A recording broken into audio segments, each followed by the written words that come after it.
قد أضعناك في أيام شقوتنا ولا نزال محبك المشوقين. Then the emir wanted a military parade, so that the people would witness the might of his cavalry and increase their economic strength. He chose a place for this parade in Medinatul Hamra, the Red City, within Granada, in a place known as Tabla near the Ghudur Gate. He had a place built for him to sit, and had the streets and event fields fixed up for the horses and the performance of the cavalry. The parade began on Tuesday, the 19th of Dhul Hijjah, in the year 882 Hijri.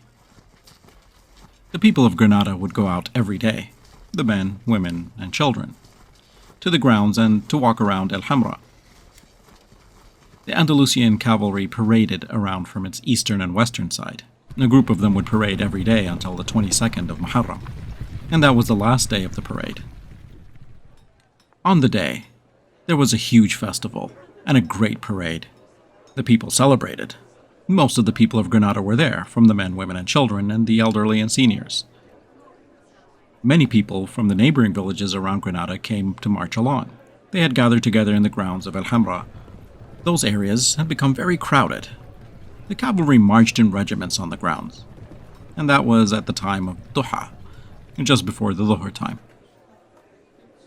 While the people were at the festival, Allah Ta'ala had created large clouds in the sky, and there was a crack of thunder and lightning.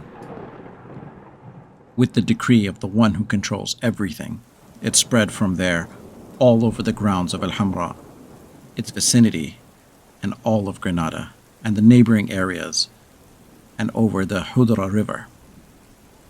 There was a great amount of rainfall, and it kept raining even more. The rainfall became heavier and more intense, such that flooding would appear like a great river. There were floodwaters raging from every direction. The situation became even more intense, and the people were certain that they would be destroyed, based on what they saw from the intensity of the rain. The torrential waters were raging from every direction. The torrent carried through the roads and what was around it. The people were cut off. Between them was the raging water.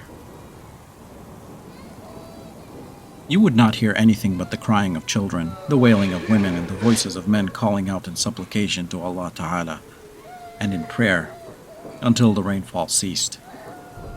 The Hadura River that divided Granada burst with a great flood that carried huge tree trunks from the elm, hackberry, walnut, and almond trees, along with other large trees that are normally firmly rooted in the ground. It had entered the city, and it carried along parts of houses, masajid, hotels, and animals. It entered the markets and destroyed the fortified buildings. Nothing remained from the vaulted structures except the arches, and the rest of the structures were decimated. Then the floodwater came with those huge trees that were uprooted, and they piled into the city and created a dam that prevented the flow of the river. The water and the trees accumulated in the heart of the city. The inhabitants of the city were sure of their destruction. The floodwater had entered Tara and Al-Qaysariya until it had reached some of the shops there. It had also reached the courtyard of the Grand Masjid and the districts of the shoemakers, the goldsmiths, and the blacksmiths, and other market districts. It also reached the residences. Allah Ta'ala was kind to His servants, and He withdrew the floodwaters, and all of it had left the city. This day was the greatest of days. Everyone had witnessed the might and the power of Al-Qadir, Al-Qahir, Al-Malik, Al-Alam. All praise is due to Him. From the time of this great flood, the rule of the Emir Abil Hassan began to recede and relapse, and it fell into ruin. That is because he was busied by the objects of pleasure and selfishly fulfilling his desires and entertaining himself with women and music.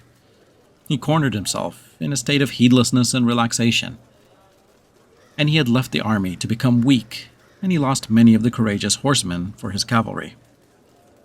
The economy became encumbered, and taxes had increased everywhere, and wealth was plundered. He became stingy with giving charity, and other things that weaken one's rule. Emir Abil Hassan had a minister who approved of his behavior. He openly showed the people that he was concerned with rectification and honor, but it was actually the opposite of that. The Emir Abil Hassan was married to his cousin, the daughter of Al-Emir Muhammad al-Aysar. He had 2 children with her, Muhammad and Yusuf. An example of how he preoccupied himself was that he had turned his attention to a Roman girl named Thuraya, and he distanced himself from his cousin and the children that she had had with him.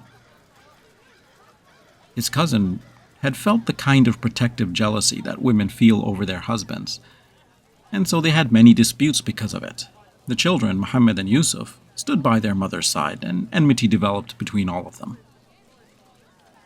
Emir Abul Hassan was quick to become extremely angry and aggressive. So the mother was fearful for her children because of him. This situation persisted for some time.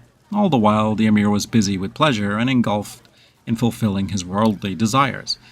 Meanwhile, his minister was controlling the economy and creating a recession. He had gathered the wealth and would distribute it among those who didn't deserve it, while preventing those who did rightfully deserve it. He would withhold from the courageous and brave horsemen and cut them off from receiving any charity or favor, to the point where soldiers would have to sell their own clothes and horses and weapons in order for them to eat. Many of the strategists and thinkers were killed, along with the leaders and courageous men from the cities of Al-Andalus and its forts.